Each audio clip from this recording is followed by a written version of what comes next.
Kiumia gĩkĩ nĩguo thukuru hakuhĩ ciothe cigũkorwo ikĩhinga nĩguo arutwo mahurũke mweri wa kanana.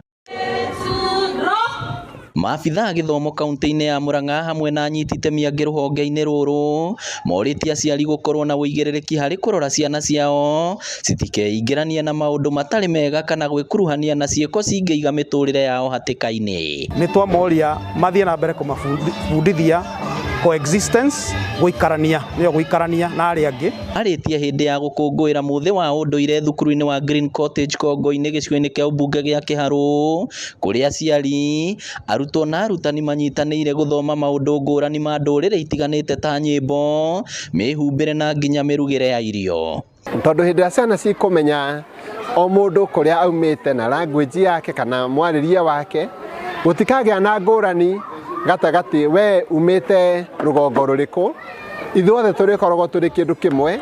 Tondũ tũkoragwo tumĩte family ngũrani na tũkoragwo tumĩte tribe ngũrani, no tũgoka ithuothe thukuru kũrĩa tũbundithagio mũthenya wa ũmũthĩ tuma na mũthenya wa gũkũngũĩra ũndũire witũ, kũrĩa tuona o andũ kuma tribe ngũrani ũrĩa mwĩhumbĩre wao, mĩrugĩre yao, mĩinĩre yao. Na rĩrĩ atongoria a kĩũteti makoretwo makĩaria mĩario ĩngĩgayũkania Kenya na mĩthingi ya ndũrĩrĩ, aciari mamorĩtie kũmenyagĩrĩra mĩario ĩrĩa mararia amu ciana nĩ ikoragwo imarorete igũrũ.